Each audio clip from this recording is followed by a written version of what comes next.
Well, happy holidays and Merry Christmas. We didn't have any more fruitcake, but we figured we'd give you this as a present this year. An extra bonus Talkin Ducks YouTube episode for you. Don't forget, we are going to have our full Rose Bowl preview show. So if you have questions for that show, please leave those in the comments down below. Don't forget to like and subscribe. Every single one of you joining the pond really helps out our cause. We are now joined by Aaron Fentress and Anthony Newman. And gentlemen, it was a lot of fun this first round of the College Football Playoff, and everyone looked at this bracket when it first came out, and they felt Oregon as a number 1 seed had a really tough draw between Tennessee, Ohio State.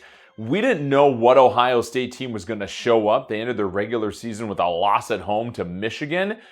But of all the teams that took the field this past weekend, it would be hard to argue that Ohio State was not the most impressive team that you've seen. And so now we have this Rose Bowl rematch from 2009, Oregon-Ohio State. It's the second time they'll face each other all year.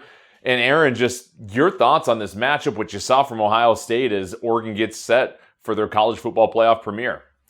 You know, I think the Michigan loss was a wake-up call. That was their dud game. A lot of teams, no matter how great they are, have that dud game. Oregon almost had its dud game at Wisconsin, but they figured out a way to win. And this is still a very potent Ohio State team, even with the offensive line injuries. And man, they looked great at home against a Tennessee team that had a pretty good season in the SEC, was representing that conference, which, you know, everyone down south believes got robbed because Bama and Ole Miss and Oklahoma and Vanderbilt weren't all in the playoffs. But that was a good team they demolished. And so I think this team is back on track to where they need to be to have a shot at winning the national title.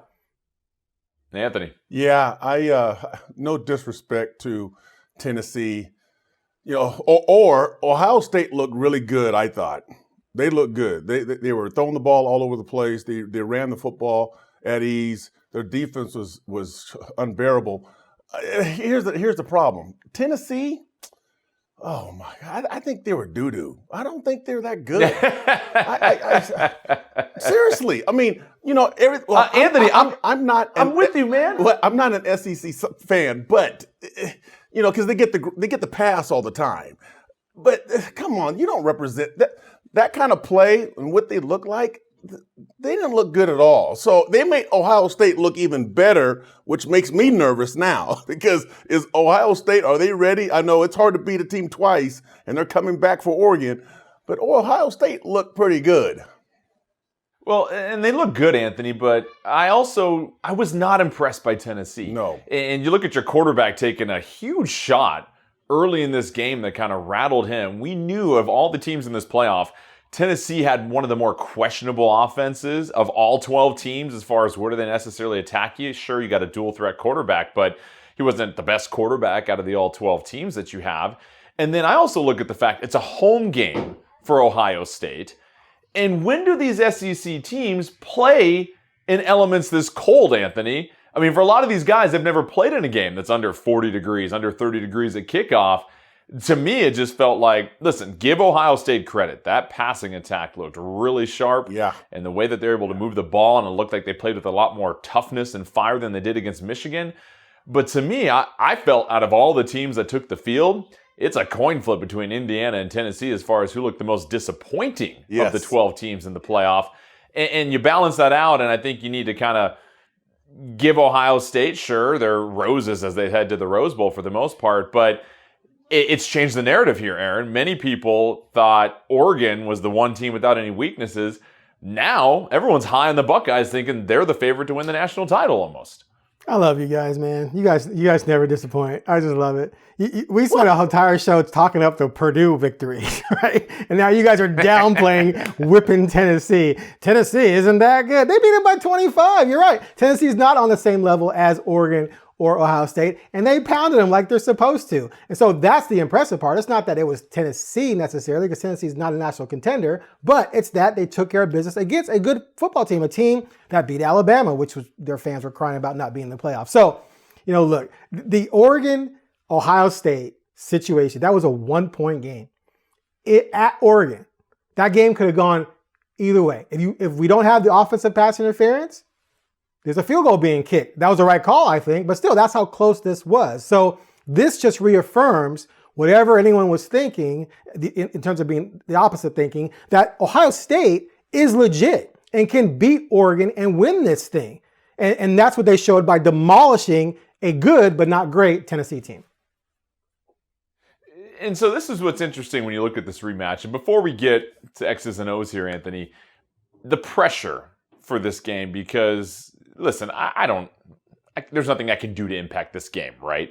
But as someone that played, just like you, Anthony, and you have that number one ranking and you feel like the table is set up better than it's ever been set up before, I'm feeling nervous about this game. I'm going to be honest. I don't love the fact that of all the second round matchups, Oregon has arguably the most difficult draw. Sure, it's a neutral site game on the West Coast, but Ohio State looks vastly more impressive than what I think Arizona State and Boise State might bring out to the field potentially.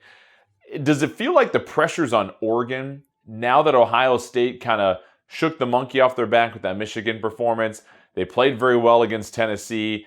Even though they're favored by one, they're kind of the underdog in this game. Does the pressure now shift to Oregon because they won this previous matchup? I think it could go either way. When you look at it from Ohio State, they're like, hey, we can't lose to these guys again. They can't beat us twice. There's no way they're that good. So that's a lot of pressure. For Oregon, here's my thing with Oregon. And this whole format, to me, is kind of messed up. I mean, you have a month off. I mean, you're just sitting around waiting to play. And you're going to come back rusty. I guarantee you're going to come back rusty. You can't mimic, real football games in practice. You can't. It's hard. And then you add a good team to that equation. It's going to be difficult. Now, this Oregon team I think it's built way different than the other Oregon teams in the past that played in the national championship games. This team is stacked with dudes. So they have the talent. There's no doubt. The pressure is going to be on Oregon because they're going to try to say, we got it. We beat them the first time. We got it. No, but these kids, they know this means something. They want to go further than any other Oregon team has gone. So there is some pressure behind the scenes. But I think Ohio State, you got a lot of pressure also. Hey, can you allow this team to beat you twice? Come on. You can't do it. Aaron, do you agree with the pressure? I mean, if you're in the playoffs trying to win a national championship, there's pressure on everyone. I mean, Ohio State fans hate Coach Day because he lost to Michigan. Right? I've seen some fans say we could win the national championship and it won't matter because we lost to Michigan. That's pressure. When your fans want to run you out of town, even if you win the national championship, that's pressure right there. And as for Oregon, the format is, look, on one hand, I don't believe Lanning's going to cry about the format, at least not in public. And I don't believe he should. You just got to play who you got to play. But the format, they messed up. And leave it to college football to always mess up something. There's no way you should have this matchup in your first playoff game. Boise State and Arizona State should not have been in the top four, right? And if you were to reseed this thing at least, then you might be playing an Arizona State or a Boise State, not playing Ohio State. And then maybe having to play Texas, and then maybe having to see Notre Dame or Georgia. That's just not right at all. But it is what it is. And you probably got to beat, because if Ohio State's on the other side of the bracket, they can meet you in the national championship game anyway. So you might have to play them regardless. So you got to get the job done. You're going to play them in one of the next 3 games. Yeah, you got to get the job done. And if you knock them off, then if that's the biggest threat, then you have no excuse not to finish the job. But it's still an unfair situation. That all said, there's pressure on everybody. Dan Lanning, they spent a lot of money on this team. They have a really good team. They're undefeated. They're the number 1 ranked team in the country. There's definitely some pressure there, but I also don't think that if they lose this game, it's going to speak badly towards Lanning or the program because Ohio State is legit. And like I said before, Ohio State lost by 1 point at Autzen. So that shows you how tight this game is. It's a coin flip. We're going to get to a key factor with that, but going back to this bracket, Aaron, it's funny because if it goes according to chalk the rest of the way, you've got Ohio State, who is arguably the 3rd or 4th best team in the country right now in your first round matchup. Then it's beating Texas in the state of Texas. Then potentially beating Georgia in Atlanta for the national title game, which is just wild to me that the number 1 seed got dealt that hand. Right. And I think for Oregon, there is considerable pressure because if Oregon had won that championship game against Ohio State back in 2014, 2015, it feels like this run right now is wow, this is nice. This would be bonus to get an extra title. Obviously, Texas has won a national title in the last 20 years. Obviously, Georgia's done a lot of stuff. I think Penn State is chasing something. Notre Dame, they've got such rich history and tradition. I feel like the fact that Oregon has yet to win a national championship. And this is one of those years you go undefeated and everyone says the field, everyone's got weaknesses. You're the one team that's gone undefeated in college football. It's not like it was against Auburn where Auburn went undefeated. You were the number 2 seed going into that title game. It just feels like this is the year they got to do it. I mean, you're going to have more chances, right? And there's so much more road ahead, but it feels like this is one of the better opportunities they're going to have considering the weaknesses you're seeing with Georgia, the weaknesses you're seeing with an Alabama program, the question marks around Ohio State, the issues with Michigan. It feels like this is the best table Oregon's had in a while, and it just feels like the pressure's there for them for the most part. I know, but okay, being realistic again, the 2012 team, the 2010 team that went 12-0, the 2014 team, they boat raced almost everybody. If you go look at the margin of victory, et cetera, it's a different animal than what we saw this year. And Oregon, against the top teams they played, those all have been one-possession games. I do not believe this is a dominant Oregon team because the good teams they played have been precarious. They could very easily have gone 10-2, like by 2 possessions, really, 3 possessions. So I don't believe that they're the clear favorites. As a matter of fact, the percentages that are out there show the Ducks having a 7% chance of winning this thing.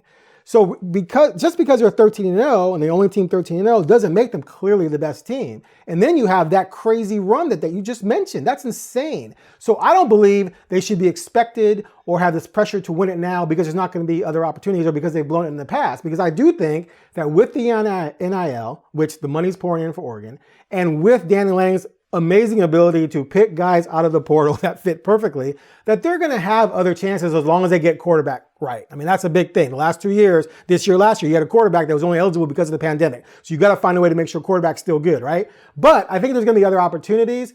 And I don't feel like if they lose this, that's like, boom, the door closed like I predicted in 2014. I said, if they don't win it this year, it's going to be a long time before they have another opportunity. And that turned out to be true. And this is their opportunity, but I don't think it's the end of the road for them. I think there's going to be other shots.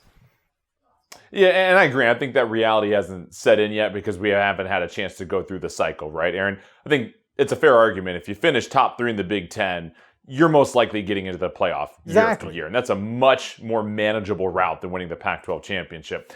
Anthony, getting to this game, for as great as Ohio State looked, and yes, it was a 1-point game in Eugene, keep in mind, at that time, I believe Ohio State had 2 starting offensive linemen, including their center that tore their Achilles not too long ago, playing in that game. Those 2 offensive linemen are out. Jordan Birch did not play for the Ducks against Ohio State. He is now healthy and ready to go in this game. How much do you think just that difference at the line can tilt the favor towards the Ducks? Oh, without a doubt. I mean, Jordan Birch is a guy that you need to know where he lines up at because they're going to move him all over the place, which is good.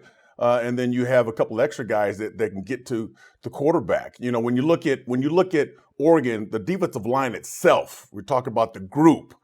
There's a bunch of dudes that create havoc as a group, and that's what you want. If you can get to the quarterback without blitzing linebackers.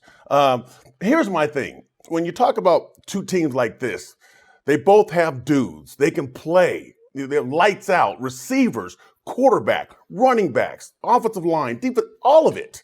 Okay, it's going to come down to protecting the football, and I say special teams. Because when you talk about special teams, you talk about field position. You're talking about points, getting points on special teams or not getting points, but protecting the football. That's what this game, there's going to be big plays, explosion plays. You can't stop good football teams. You can try to contain them, but you can't stop them. It's going to be a high-scoring game. But when you want to win a game like this, your special teams need to be special, and you have to protect the football or take it away. So, Aaron, I agree. You look at the matchup on the field. It looks like Ohio State's offense, it's got a little bit more pop. Obviously, some very talented receivers. We've seen what they've been able to do against Tennessee. What do you see on the field? Where do you think the Ducks have the advantage in this one? Well, first of all, going back to special teams real quick, Ohio State pretty much lost the Michigan game because they missed 2 field goals. There you go, special teams. And Oregon had a key field goal or 2 to beat Wisconsin, right? So special teams was the difference pretty much in those 2 situations. I don't know. I mean, this game is about as even as it can be, right? I mean, both teams moved the ball almost at will against each other. Both teams had big plays. Both teams seemingly were in control when they had the ball. There were some moments, obviously, or it would have been 66 to 65. It was only 32-31. But you came away from that game feeling like, well, both these 2 teams can move the ball against each other. And Oregon has shown, as well against Boise State and against Penn State, that their defense is vulnerable in those three games. 100-something points given up, 300 or 400 something combined, or average yards per game allowed or whatever. So I fully believe Ohio State is going to score points. And their receivers are ridiculous. And they didn't have them going against Michigan, but they had them going pretty good at Autzen. And I think they're going to have them going pretty good down in Pasadena. So the question is, really, it's going to come down to Dylan again. Like, Dylan's going to have to be special. He can't be marginal. And the fact is, he's been special every time they've needed him to be special. So I expect him to be special. I expect Ohio State to move the ball. And I expect this to come down to something. It's just going to come down to something. A miss something, a fumbled something, a pick something, a return something, just like the last game. It's going to be a coin toss, flip a coin, pick who you think is going to win. Oh, that team won the game. And someone after the game is going to be mad because something happened to them, just like the last time they played. It's funny, Aaron. You feel like the winner wait, of this... Wait. Okay. It's funny, Aaron. You said it's going to come down to something. A pick, a fumble, a return. I just said that. Special teams and turnovers. Right, we agree. That's what it comes down to. I agree with you. I said I agree with you. Thank you. I'm just saying. No, we're on the same page. Okay. We're That thinking doesn't alike happen today. very often, but I'm glad you're with me. Yeah. A lot of people are thinking the winner of this game here, Aaron, is the championship frontrunner. Do you get the same sense, or did you see something else from Notre Dame, from Penn State, that you feel like, listen, let's pump the brakes on that. Whoever wins this game still has a pretty tough road? I don't know why. Why would anyone be down on Texas, man? Texas is legit. They got some dudes. They got some ballers, man. They got some playmakers on that team. I think Texas would still be a threat. I just feel like the top 6 to 8 teams, it's pretty wide open. I wouldn't be shocked if Georgia won it all, Notre Dame. Penn State a little bit, I'd be kind of shocked. Oregon, Texas, Ohio State, I think those 5 teams could all win it. I think it's going to be a lot of fun from here on out. I think a lot of people are crying about the first round, but that's premature. This is the first year ever. They got some seedings that were not correct. They're going to fix that. Plus, I do believe, too, that with the NIL and guys transferring, that what you did by allowing 12 teams in is you expanded the idea where teams can sell, we can contend for a national title. All 12 teams are going to be able to say that, even the teams that got thumped this past week. And even the teams maybe during the regular season who beat them or whatever are going to be able to say, this is how close we are to getting into the playoffs. And so that's going to cause talent to sprinkle down across the rest of the country where people are going to believe like, yeah, I can go here and get shine and have a chance to win because look what Arizona State did. Look what Boise State did. Look what Indiana, look what SMU did. They were in the mix whether they won it or not. So I think because of that, you're going to see greater parity in that first round as we move forward, plus better seeding. And I think the games will be better down the road. I got to ask you, Anthony, Indiana, contenders, pretenders moving forward in this Big Ten. I mean, I think a lot of people, the 2 things with this playoff, and then we'll get finished here in just a little bit. Number 1 is you need to look at strength of schedule a lot closer because you're going to have years where based upon these massive conferences, you're going to miss the top couple of teams in your conference. It's going to give you a weak strength of schedule. You might tiptoe and go 11-2 when you have no business doing it. And then the other is they kind of handcuffed themselves with SMU when they said, listen, nothing can change if you lose in your conference championship game. Regardless of what happens, these are the standings. Anything that you would adjust based upon what we saw this past weekend with this college football playoff?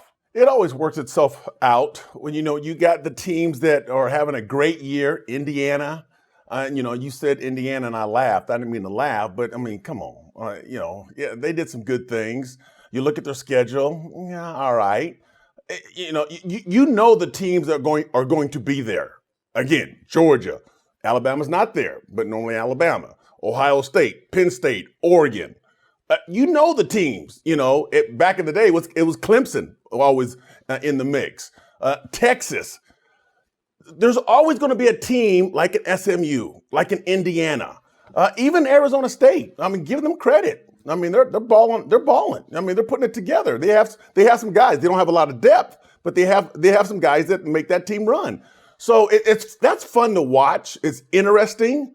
But at the end of the day, when there's only 4 teams or 2 teams, or even maybe the 6 teams, or I'd say 4 teams, you know who those teams will be.